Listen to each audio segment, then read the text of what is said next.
ಇವತ್ತು ತುಂಬ ಔಷಧಿ ಗುಣಗಳಿರೋ ಹಾಗೆ ದೇಹಕ್ಕೆ ಬಹಳ ಆರೋಗ್ಯವನ್ನು ಕೊಡುವಂಥ ಒಂದು ಪಲ್ಯದ ರೆಸಿಪಿ ಜೊತೆಗೆ ಬಂದಿದ್ದೀನಿ. ಇದಂತೂ ತುಂಬ ಟೇಸ್ಟಿಯಾಗಿದೆ, ಹಾಗೆ ತುಂಬ ಒಳ್ಳೆಯದು ಕೂಡ.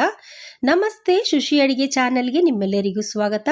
ಬನ್ನಿ ರೆಸಿಪಿ ಮಾಡೋದು ಹೇಗೆ ಅಂತ ನೋಡೋಣ. ಅದಕ್ಕಿಂತ ಮುಂಚೆ ದಯವಿಟ್ಟು ವಿಡಿಯೋನ ಸ್ಕಿಪ್ ಮಾಡಿದಿರಾ ಕೊನೆವರೆಗೂ ನೋಡಿ. ಈ ಸೊಪ್ಪನ್ನ ನಾವು ಗಾಣಿಕೆ ಸೊಪ್ಪು ಅಥವಾ ಕಾಶಿ ಸೊಪ್ಪು ಅಂತ ಕರಿತೀವಿ.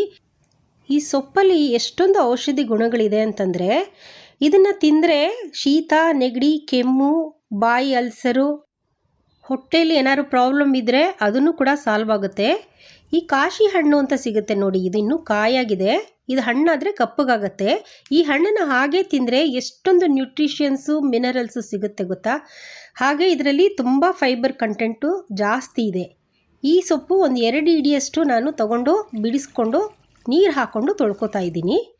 ಇದರಲ್ಲಿ ನಾನು ಪಲ್ಯ ಮಾಡಿ ತೋರಿಸ್ತೀನಿ, ತುಂಬ ಟೇಸ್ಟಿಯಾಗಿರುತ್ತೆ. ಇದನ್ನು ಬಾಣಂತಿಯರಿಗೆ ಹೆಚ್ಚಾಗಿ ಮಾಡಿ ಕೊಡ್ತಾರೆ. ಯಾಕಂತಂದರೆ ಅವ್ರಿಗೆ ಯಾವುದೇ ಕಾಯಿಲೆ, ಶೀತ, ನೆಗಡಿ, ಕೆಮ್ಮು ಏನು ಬರಬಾರ್ದು ಅಂತ ಹೇಳ್ಬಿಟ್ಟು. ಇದನ್ನು ನಾವು ಕೂಡ ತಿಂದರೆ ಬಹಳ ಉಪಯುಕ್ತವಾಗಿರುತ್ತೆ. ನೋಡಿ, ಈಗ ನಾನು ತೊಳೆದು ಎತ್ತಿಟ್ಕೊಂಡಿದ್ದೀನಿ ಒಂದು ಪ್ಲೇಟ್ಗೆ.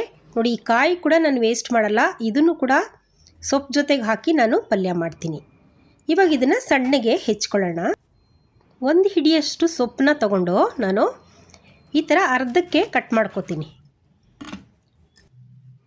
ಕಟ್ ಮಾಡಿಕೊಂಡು ಎರಡನ್ನೂ ಸೇರಿಸಿ ಒಂದು ಕೈಯಲ್ಲಿ ಹಿಡಿಯಲ್ಲಿ ಟೈಟಾಗಿ ಇಟ್ಕೊಂಡ್ರೆ ನಮಗೆ ಎಷ್ಟು ಸಣ್ಣಕ್ಕೆ ಬೇಕೋ ಅಷ್ಟು ಸಣ್ಣಕ್ಕೆ ಇದನ್ನು ನಾವು ಕಟ್ ಮಾಡ್ಕೋಬೋದು. ನೋಡಿ, ತೋರಿಸ್ತಾ ಇದ್ದೀನಿ ನಾನು. ನೋಡಿ, ಈ ಥರ ಸಣ್ಣಗೆ ಹೆಚ್ಕೊಳ್ಳೋಣ.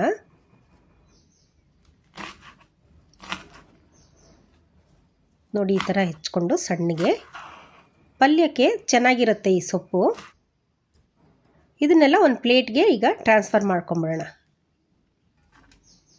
ಈ ಥರ ರುಚಿಯಾದ ಅಡುಗೆಗಳು ನಿಮಗೆ ಬೇಕು ಅಂದರೆ ದಯವಿಟ್ಟು ಶುಶಿ ಅಡುಗೆ ಚಾನಲ್ನ ಸಬ್ಸ್ಕ್ರೈಬ್ ಮಾಡ್ಕೊಳ್ಳಿ. ಈಗ ಸ್ಟವ್ ಹಚ್ಬಿಟ್ಟು ಒಂದು ಪ್ಯಾನ್ ಇಟ್ಕೊಂಡು ಇಲ್ಲಿ ನಾನು 3 ಟೀ ಸ್ಪೂನಷ್ಟು ಎಣ್ಣೆನ ಹಾಕ್ಕೋತಾ ಇದ್ದೀನಿ. ಎಣ್ಣೆ ಕಾದ್ಮೇಲೆ 1/4 ಸ್ಪೂನಷ್ಟು ಸಾಸಿವೆ ಹಾಕ್ಕೋತಾ ಇದ್ದೀನಿ. 1 ಪಿಂಚಷ್ಟು, ಚಿಟಿಕೆಯಷ್ಟು ಜೀರಿಗೆನ ಹಾಕ್ಕೋತಾ ಇದ್ದೀನಿ. 6 ಬೆಳ್ಳುಳ್ಳಿನ ಹಾಗೆ ಸಿಪ್ಪೆ ಸಮೇತನೇ ಜಜ್ಜಿಕೊಂಡು ಹಾಕ್ಕೋತಾ ಇದ್ದೀನಿ. ಈ ಬೆಳ್ಳುಳ್ಳಿ ಹಾಕ್ಕೊಳ್ಳೋದ್ರಿಂದ ಒಳ್ಳೆ ಘಮ ಬರುತ್ತೆ, ಹಾಗೆ ಟೇಸ್ಟ್ ಕೂಡ ಚೆನ್ನಾಗಿರುತ್ತೆ. ಅದಕ್ಕೋಸ್ಕರ 1-2 ಸೆಕೆಂಡ್ ಇದನ್ನು ಬಾಡಿಸ್ಕೊಂಡು 1 ದೊಡ್ಡ ಈರುಳ್ಳಿನ ಸಣ್ಣಗೆ ಹೆಚ್ಚಿ ಹಾಕ್ಕೋತಾ ಇದ್ದೀನಿ. ಈ ಸೊಪ್ಪು ಸ್ವಲ್ಪ ಕಹಿ ಅಂಶ ಇರೋದ್ರಿಂದ ಈರುಳ್ಳಿನ ಸ್ವಲ್ಪ ಜಾಸ್ತಿನೇ ಹಾಕ್ಕೊಂಡು ನಾವು ಮಾಡಬೇಕು. ಈ ಸೊಪ್ಪನ್ನ ತಗೊಂಡು ತಿಂಗಳಿಗೊಂದ್ಸಲ ಆದರೂ ಸರಿ ಈ ಥರ ಪಲ್ಯ ಮಾಡಿ ಕೊಡಿ. ಮಕ್ಕಳು ಕೂಡ ತಿನ್ನಲಿ, ನೀವು ಕೂಡ ತಿನ್ನಿ, ಬಹಳ ಆರೋಗ್ಯಕ್ಕೆ ಒಳ್ಳೆಯದಿದು. ನೋಡಿ, ಈ ಥರ ಈಗ ಈರುಳ್ಳಿನ ನಾನು ಫ್ರೈ ಮಾಡ್ಕೊಂಡಿದ್ದೀನಿ. ಕಲರ್ ಚೇಂಜ್ ಆಗಿದೆ ನೋಡಿ. ಈಗ ನಾವು ಹೆಚ್ಚಿಟ್ಕೊಂಡಿದ್ವಲ್ಲ ಆ ಸೊಪ್ಪನ್ನ ಹಾಕ್ಕೋತಾ ಇದ್ದೀನಿ. ಹಾಕ್ಕೊಂಡು 1/4 ಚಮಚದಷ್ಟು ಅರಿಶಿನದ ಪುಡಿನ ಹಾಕ್ಕೊತಿದ್ದೀನಿ. ಹಾಕ್ಕೊಂಡು ಚೆನ್ನಾಗಿ ಮಿಕ್ಸ್ ಮಾಡೋಣ. ಇದು ಎಷ್ಟು ಸೊಪ್ಪು ಹಾಕಿ ಮಾಡಿದ್ರೂ ಕೂಡ ತುಂಬ ಕಮ್ಮಿ ಆಗಿಬಿಡುತ್ತೆ. ಅದಕ್ಕೆ ನಾನು ಒಂದು ದೊಡ್ಡ ಈರುಳ್ಳಿನ ಕಟ್ ಮಾಡಿ ಹಾಕಿದ್ದೀನಿ. ಈ ಥರ ಮಿಕ್ಸ್ ಮಾಡಿಬಿಟ್ಟು ಒಂದು ತಟ್ಟೆ ಮುಚ್ಚಿಬಿಟ್ಟು ಒಂದು 30-40 ಸೆಕೆಂಡ್ ಇದನ್ನು ಬೇಯಿಸ್ಕೊಳ್ಳೋಣ.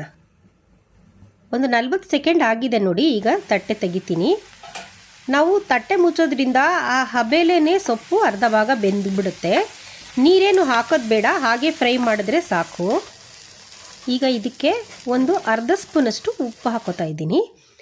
ಹಾಗೆ ಅರ್ಧ ಸ್ಪೂನಷ್ಟು ಖಾರದ ಪುಡಿನೂ ಹಾಕೋತಾ ಇದ್ದೀನಿ. ಉಪ್ಪನ್ನ ಕಮ್ಮಿನೇ ಹಾಕ್ಕೊಳ್ಳಿ, ಜಾಸ್ತಿ ಹಾಕ್ಕೋಬೇಡಿ. ಈಗ ಇದನ್ನು ಚೆನ್ನಾಗಿ ಮಿಕ್ಸ್ ಮಾಡೋಣ. ಮಿಕ್ಸ್ ಮಾಡಿಬಿಟ್ಟು ಫ್ರೈ ಮಾಡ್ಕೊಳ್ಳೋಣ. ಈಗ ನಾನು ಒಂದು 2 ಟೇಬಲ್ ಸ್ಪೂನಷ್ಟು ತೆಂಗಿನಕಾಯಿನ ತುರಿದಿಟ್ಕೊಂಡಿದ್ದೆ. ತೆಂಗಿನಕಾಯಿನೂ ಹಾಕ್ಕೋತಿದ್ದೀನಿ.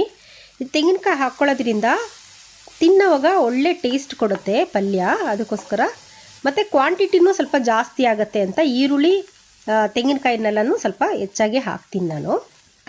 ಒಂದು ಸ್ವಲ್ಪ ಹೊತ್ತು ಹೀಗೆ ಬಾಡಿಸ್ಕೊಂಡ್ರೆ ರುಚಿಯಾದ ಗಾಣಿಕೆ ಸೊಪ್ಪಿನ ಪಲ್ಯ ರೆಡಿ ಇದೆ. ಇದನ್ನು ಬೇಳೆ ಸಾರು ಅನ್ನ, ಬೇಳೆ ಸಾರು ರಸಮ್ ಜೊತೆಗೆ ಬಡಿಸ್ಕೊಂಡು ಊಟ ಮಾಡಿ, ತುಂಬ ಟೇಸ್ಟಾಗಿರುತ್ತೆ, ಹಾಗೆ ಆರೋಗ್ಯಕರ ಕೂಡ. ಇದನ್ನು ಟ್ರೈ ಮಾಡಿ ನೋಡಿಬಿಟ್ಟು ಖಂಡಿತ ನನಗೆ ಕಮೆಂಟ್ ಮಾಡಿ ತಿಳಿಸಿ ಹೇಗಿತ್ತು ಅಂತ. ನಿಮಗೆ ಇಷ್ಟ ಆದರೆ ದಯವಿಟ್ಟು ಒಂದು ಲೈಕ್ ಕೊಡಿ. ವಿಡಿಯೋನ ಕೊನೆವರೆಗೂ ನೋಡಿದ್ದಕ್ಕೆ ನಿಮ್ಮೆಲ್ಲರಿಗೂ ಧನ್ಯವಾದಗಳು. ನೆಕ್ಸ್ಟ್ ರೆಸಿಪಿ ಜೊತೆಗೆ ಸಿಗ್ತೀನಿ. ಅಲ್ಲಿವರೆಗೂ ಟೇಕ್ ಕೇರ್, ಬಾಯ್.